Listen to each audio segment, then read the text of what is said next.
In 1879, Anna Haining Bates went into labour. Standing almost 8 feet, it's no wonder her baby was also a shocking size. When her water broke, she lost 6 gallons of fluid. That's when the doctor came to a chilling realisation.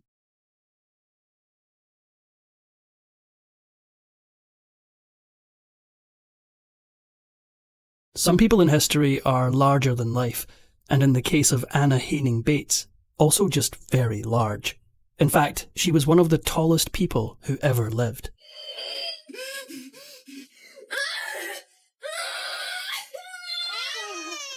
It's 1846 in Nova Scotia.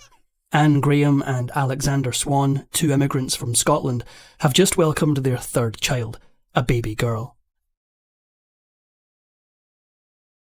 But this was no regular baby. Some sources suggest that the newborn weighed 13 pounds. By the age of 4, she was over 4 feet tall and weighed more than 90 pounds, and by the time she reached the age of 15, she was 7 feet tall and still growing.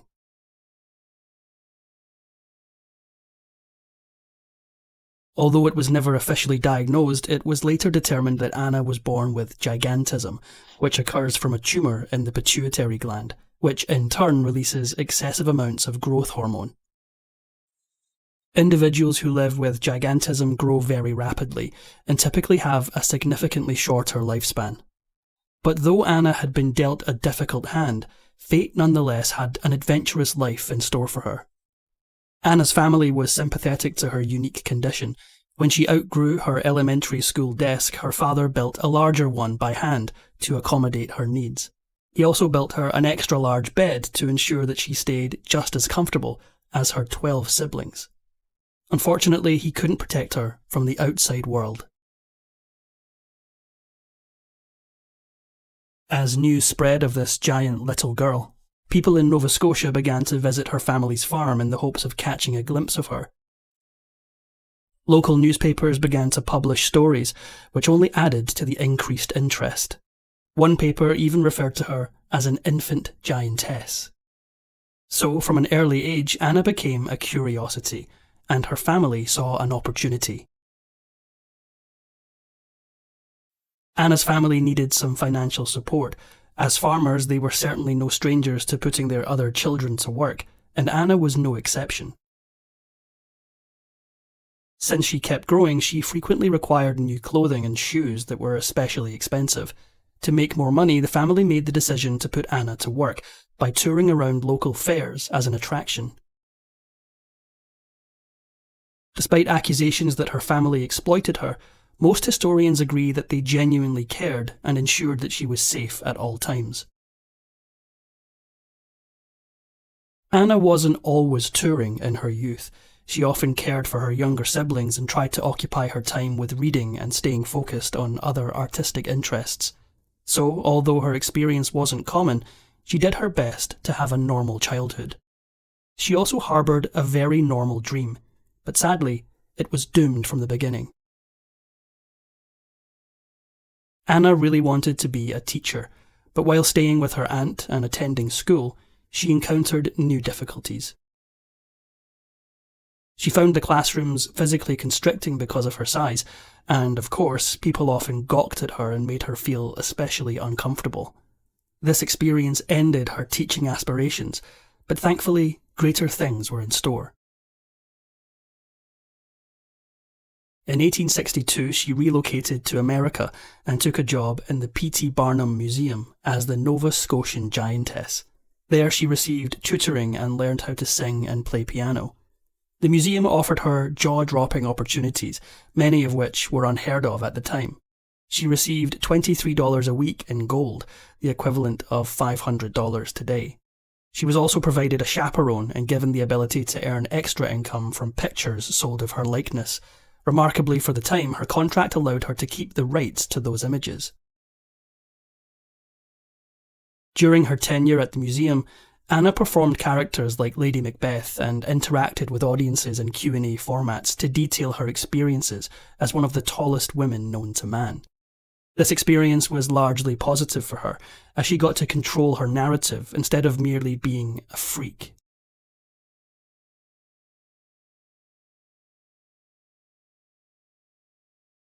It's 1865 and Barnum's Museum is ablaze in one of the most spectacular fires New York has ever seen, and Anna is in the midst of it.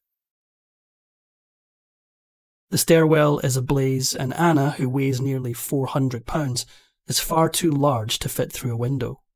Somehow, with the help of 18 people who carried her, she managed to escape. Heroically, she had helped others escape before her, and in doing so, almost doomed herself. By most accounts, Anna was intelligent and kind. As she met people on tours who were also physically different, she became fast friends and formed bonds with them very deeply. In fact, her magnetic personality allowed her to become friends with one of the most famous royals of the time. Anna became no stranger to travelling the globe. She made the rounds all over Europe and the United States. In 1863, she even befriended Queen Victoria while touring as an attraction in Europe, and the two became unlikely friends. Anna attracted many suitors. It's said that she received numerous proposals, but because of her career as a performer, she chose to decline those offers.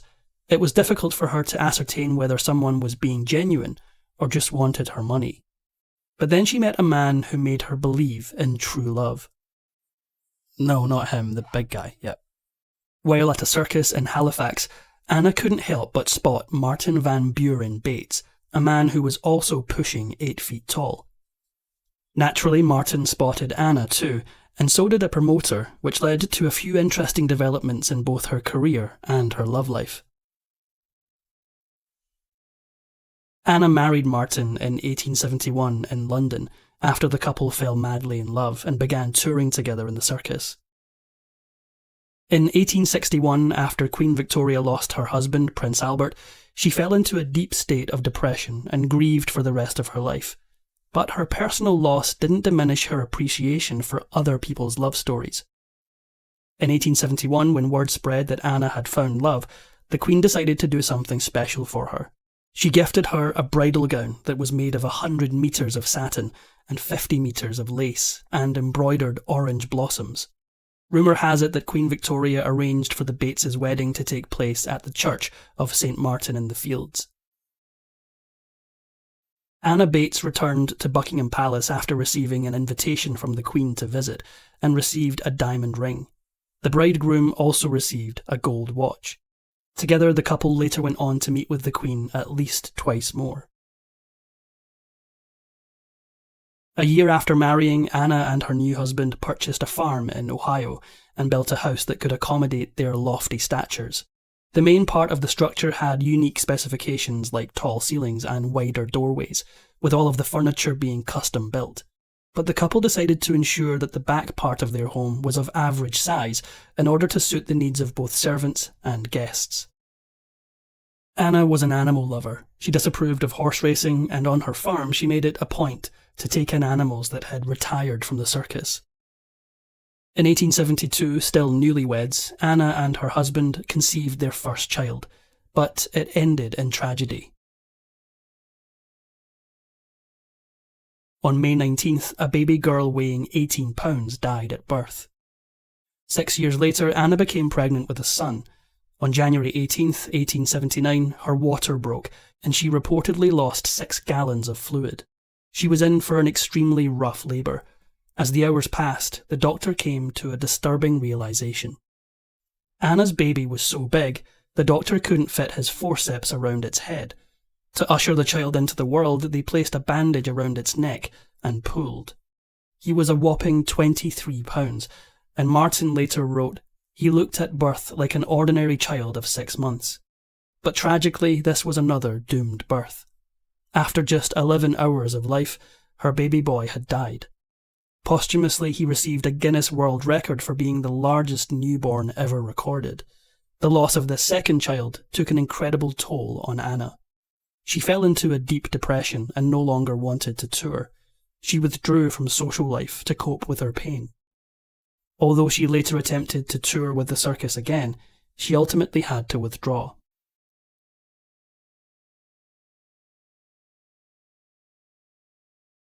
Anna and her husband decided to live a quieter existence during the late 1870s. By the spring of 1880, Anna spent her time solely on the farm, and she and Martin became more heavily involved with the Baptist Church.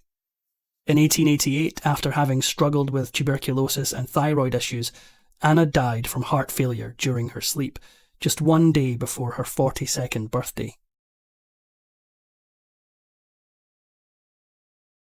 After her death, Martin erected a monument on her grave to honour her. A year later, he remarried and moved out of their Ohio home so that his average-sized second wife could be more comfortable. However, when Martin died in 1919, he was buried next to Anna and their baby boy. To this day, Seville, Ohio continues to remember Anna and her husband. There's an exhibit dedicated to the couple with artefacts and information about their life together. In Halifax, there's also a museum dedicated specifically to the Giantess, and some of her descendants are still involved in curating and guiding tours for visitors. Throughout her life, Anna was often presented and promoted as being more than 8 feet tall. In reality, she stopped growing before getting quite that large, but she certainly came close at 7 feet 11 inches.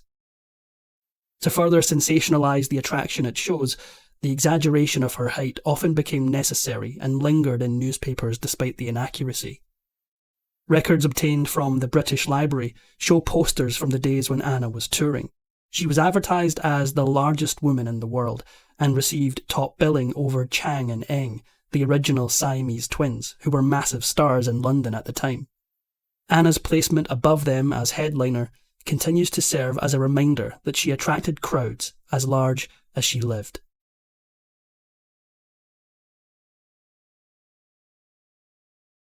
Thanks for watching History Exposé. If you love uncovering the best stories in history, hit like and subscribe to keep exploring with us.